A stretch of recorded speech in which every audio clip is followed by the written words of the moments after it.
So bila saya buat channel YouTube saya tu, nama asal channel YouTube tu Fadil Muhammad Isa juga. Tapi bila nak jadi YouTuber tu saya tukar jadi nama yang kawan-kawan saya biasa panggil Cardog. International sikit lah. Sebenarnya Kadok jadi Cardog. 1, 2, 3, 4, 5,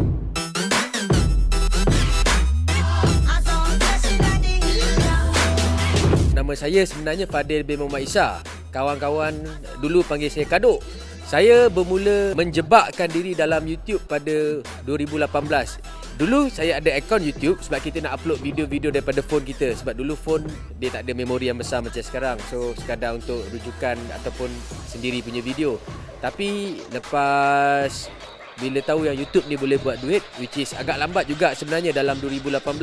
So the end of 2018 tu baru saya macam serius upload konten untuk orang menonton, bukan untuk tontonan sendiri lagi. Alright, bagi signal kat sini.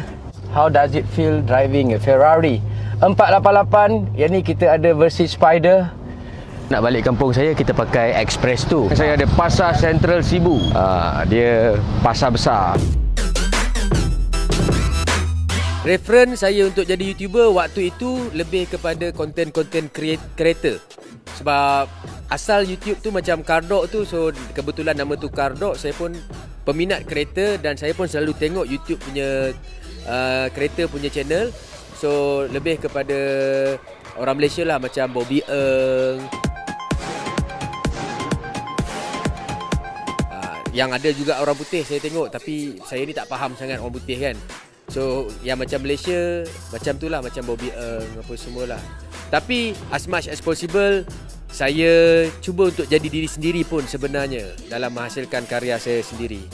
Tips saya untuk attract viewers adalah dengan menghasilkan konten-konten yang original lah, mengenai diri saya, mengenai kenderaan saya, kampung saya, kehidupan saya.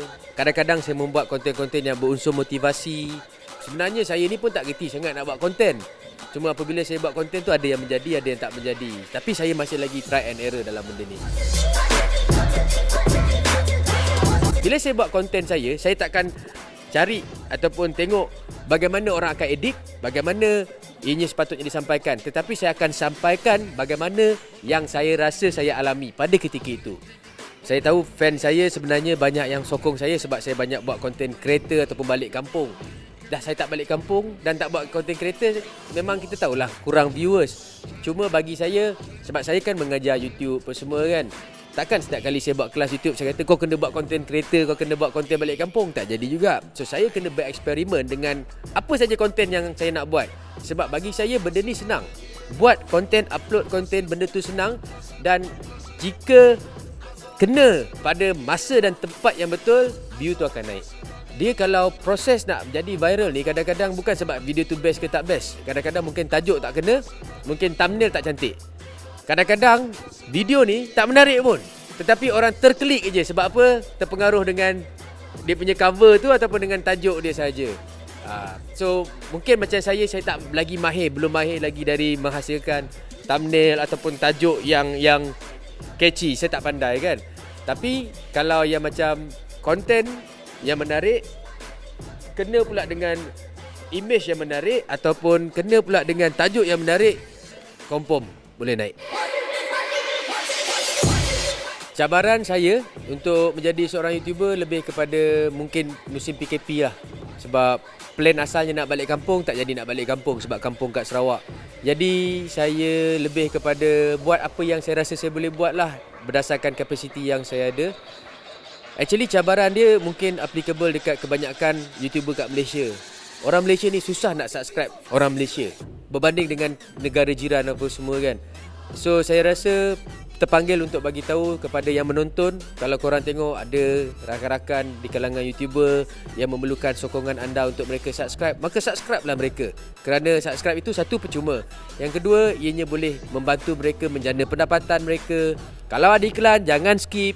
Okey, kalau ada iklan jangan skip. Kalau belum subscribe, subscribe. Alang-alang dah tertengok channel tu, tekan je button subscribe tu. Kalau tak nak follow pun tak apa, tapi tekan button subscribe, tutup loceng. Tapi kalau korang nak follow, tekan loceng. Ianya adalah sesuatu yang amat bermakna buat YouTuber dekat Malaysia. Pada pendapat saya, YouTuber ni ataupun kejaya sebagai menjana pendapatan menggunakan media sosial yang baru ni, tak kisahlah YouTube ke Facebook, masih terlalu baru dekat Malaysia dan tak semua orang menggunakan peluang ini. Kalau ada yang buat pun mereka-mereka yang sama je. Jadi rugi. Sebab kalau dekat negara luar semua orang cuba. Kalau kita tengok kajian mengatakan dah besar nak jadi apa, nak jadi YouTuber. Kalau kat luar negara, kat Malaysia masih tak lagi. Polis bomba askar, polis bomba askar. Aku ada masalah.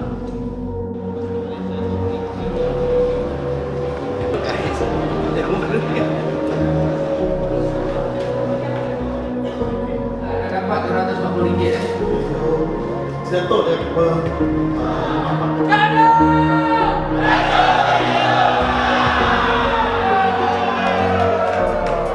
Tapi sebenarnya, kalau kita nak menjana pendapatan, kalau kita jenis tak nak makan gaji, this is one of the best option sebab nowadays semua orang ada telefon. Bila ada telefon maksudnya ada kamera.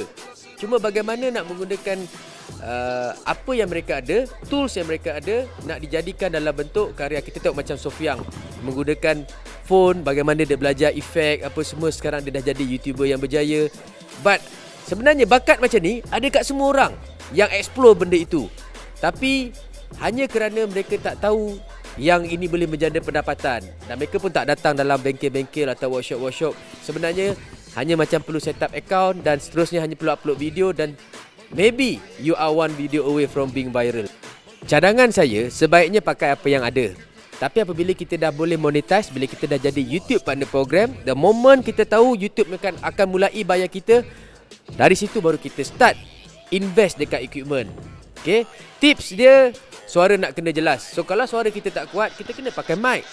Okay, lepas tu kalau tempat tu malam, pakai lampu. Kalau tempat tu siang, masuk dalam bangunan. So kena cari lighting yang sesuai, angle yang sesuai, kamera yang sesuai.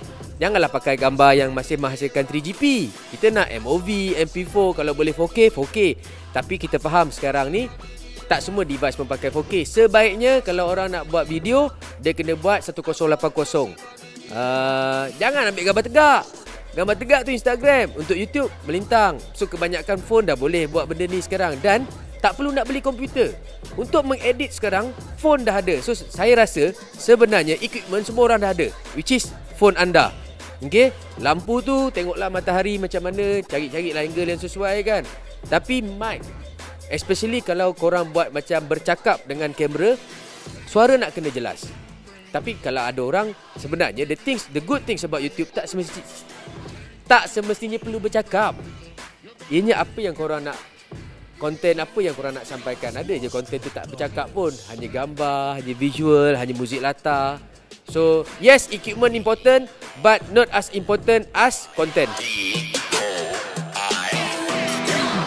Harapan saya sebagai YouTuber, saya nak tengok satu hari nanti Malaysia ada wakil dia yang boleh mengalahkan Hatta Halilintar. Itu je harapan saya. Saya nak tengok ramai lagi di kalangan orang-orang biasa yang menceburi bidang dalam YouTube ni mendapat gold play button. Harapan saya pun nak dapat gold play button. Tapi saya seorang saya nak semua orang kalau boleh ada gold play button. Because benda ini adalah sesuatu yang tak mustahil, boleh dicapai. Dengan syarat kita saling menyokong antara satu sama lain, InsyaAllah.